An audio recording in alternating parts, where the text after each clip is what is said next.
अंकुश अरोड़ा जी, श्री गंगानगर से। राधे राधे राधे महाराज जी। महाराज जी, जब हम पूर्ण निष्ठा व प्रतिबद्धता ईमानदारी के साथ किसी कार्य में या किसी व्यक्ति विशेष को चाहते हैं तो क्या वह चीज उपलब्धि संभव है क्या?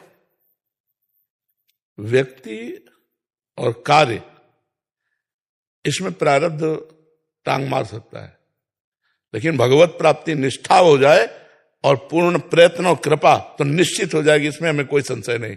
लेकिन सांसारिक व्यक्ति और सांसारिक कार्य की पूर्ति में प्रारब्ध बाधा डाल सकता है। अगर आपका अशुभ प्रारब्ध है तो आप लाख प्रयास करो, वो व्यक्ति आपके अनुकूल नहीं हो सकता, वो वस्तु आपके अधिकार में नहीं आ सकती, वो स्थान आपके अधिकार में नहीं आ सकता।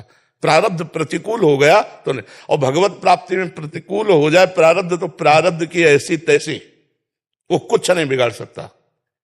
भगवत प्राप्ति में कुछ नहीं बिगाड़ सकता, क्योंकि प्रारब्ध का केवल प्रभाव शरीर पर है, प्रारब्ध का प्रभाव हम पर नहीं है। और जब हम भगवत प्राप्ति के लिए चलते हैं, इतना ज्ञान तो होने ही लगता है कि मैं शरीर नहीं हूं, तो शरीर में प्रारब्ध का प्रभाव होगा और अंदर से आर्त भाव से चिंतन होगा, हमें भगवत प्राप्ति तो हो ही जाएगी। सांसारिक कार्यों में प्रारब्ध अगर कमजोर हो गया और पुरुषार्थ प्रबल हो गया तो प्राप्ति हो जाएगी। अगर प्रारब्ध जोर हो गया, पुरुषार्थ कमजोर हो गया तो फेल हो जाओगे। समझ पा रहे हो आप हमारी बात? पुरुषार्थ जानते हो किसे कहते हैं? जो वर्तमान में क्रिया कर रहे हो। और प्रारब्ध उसे कहते हैं जो पूर्व में पाप है। जैसे बहुत बड़ी डिग्री प्राप्त कर ली लेकिन नौकरी ही नहीं मिल रही, बहुत व्यापार कर रहे हो लेकिन घाटा लग रहा है, बहुत प्रयास कर रहे हो लेकिन निष्फल हो रहे, क्योंकि पूर्व का प्रारब्ध है। पर भगवत प्राप्ति में ऐसा नहीं। एक मार्ग केवल ऐसा जिसमें प्रारब्ध या शुभ अशुभ विनायक इनकी कोई दाल नहीं गलती।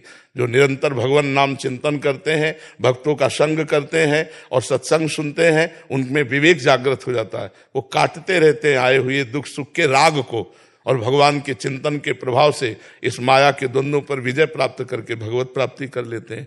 यदि तुम्हें अपने कार्य की पूर्णता करनी ही है तो नाम जप करो। नाम जप से बढ़कर कोई नहीं प्रारब्ध को रोकने वाला, कोई नहीं समर्थ।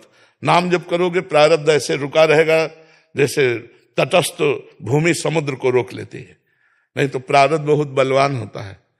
अगर प्रारब्ध अपने पे आ जाए तो अच्छे अच्छे हर कार्यों में विघ्न डाल सकता है। पर नाम जप यदि चल रहा है तो जिते विनायक शुभ अशुभ विघ्न करे नहीं कोई, विघ्न करे नहीं कोई, डरे कलिकाल कष्ट भय, हरे सकल संताप हरस्य हरिनाम जपत जय, उसकी विजय हो जाएगी। यदि नाम जप चल रहा है तो विजय। अगर नाम जप नहीं तो फिर प्रारब्ध तो मिट्टिया मिट कर सकता है। इसलिए हम ये फाइनल में नहीं कह सकते कि आप कर्म निष्ठावान हैं, आप बड़ी सच्चाई से कर्म करते हैं तो आप सफलता ही प्राप्त करेंगे। नहीं, अगर आपका पूर्व का प्रारब्ध प्रबल है तो असफल कर देगा। अगर वर्तमान का पुरुषार्थ भगवान के भजन से जुड़ जाए तो प्रारब्ध की धज्जियां उड़ा देगा। इसलिए हम सबसे प्रार्थना करते हैं, जैसे भी बने वैसे राधा राधा राधा राधा नाम जप करो, तो नाम जप तुम्हारे सारे पापों को नष्ट कर देगा। नाम संकीर्तनम यस्य है सर्व पाप प्रणाशनम, समस्त पापों का नाश कर देगा। भगवान की शरण और नाम जप इस संसार से हर जगह विजय प्राप्त हो जाएगी, हर जगह। और अगर नाम जप नहीं, भजन नहीं, तो फिर ये पुरुषार्थ जो है प्रारब्ध से नहीं जीत पाएगा। समझ पा रहे आप? कोई संशय इसमें? अभी जैसे कोई उम्र है, जैसी उम्र है तो उस हिसाब से मन भी विचलित रहता है हर एक चीज में। आप हमें बताओ, अगर गोली चलाने का अभ्यास आपने जवानी में नहीं किया तो बुढ़ापा में निशाना लगा लोगे? नहीं होगा ना। तो अगर इस समय आपने भजन का अभ्यास मन को नहीं डलवाया तो बुढ़ापे में भजन कर लोगे क्या? हमें जरूरत अभी है परास्त करने की। काम क्रोध लोभ मोह मद मत्सर ये हमारे सामने आ रहे हैं ताल ठोक कर। हम गुरु भजन प्रताप से उनको परास्त करेंगे, सहेंगे, जलन को सहेंगे और भगवान के चिंतन में बढ़कर हम आगे बढ़ेंगे। लौकिक पारलौकिक दोनों उन्नति प्राप्त करने के लिए आध्यात्मिक की अत्यंत आवश्यकता है। बिना अध्यात्म के कूड़ा जीवन है, कूड़ा कोई भी हो, चाहे जिस पद में हो, चाहे जितना वैभव जमा कर लो, मरोगे तो न पद तुम्हारे साथ जाएगा और न चवन्नी बैंक बैलेंस जाएगी। राम नाम कृष्ण नाम हरि नाम राधा नाम जो प्रिय लगे नाम जपोगे तभी तुम्हारा मंगल होगा। मन तो सबका भटकता है, क्या बूढ़े का नहीं भटकता? क्या आपको लगता है आप जवान हो तो आपका भटकता है? आप 90 साल के बूढ़े व्यक्ति से पूछ लो, क्या मन उसका समाधिस्थ है? क्या अगर अभ्यास भजन में नहीं किया तो भोगों में ही तो जाएगा, और भोगों में जिसका मन गया वो चंचल ही तो है। क्यों? तो ये मत सोचो कि जवान आदमी अध्यात्म में चलते हुए गृहस्थी में नहीं चल पाएगा।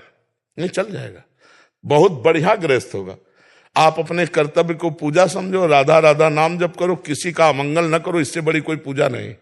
सब कुछ, चाहे व्यापार करो, चाहे नौकरी करो, जो चाहो करो, भगवान की पूजा मानकर अपने कर्तव्य को करो, नाम जप करो, किसी का अहित अमंगल न करो, बहुत बड़े भगत हो आप।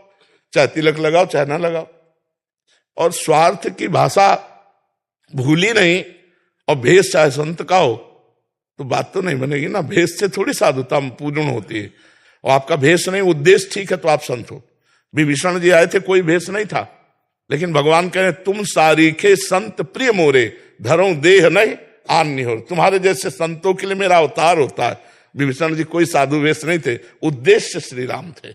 यदि हमारा उद्देश्य भगवान हो जाए तो पैंट शर्ट में भी हम संत हो जाएं, और यदि हमारा संत वेश में उद्देश्य बिगड़ जाए तो मामला बिगड़ गया। उद्देश्य खास बात है, आप समझ रहे ना हमारी बात।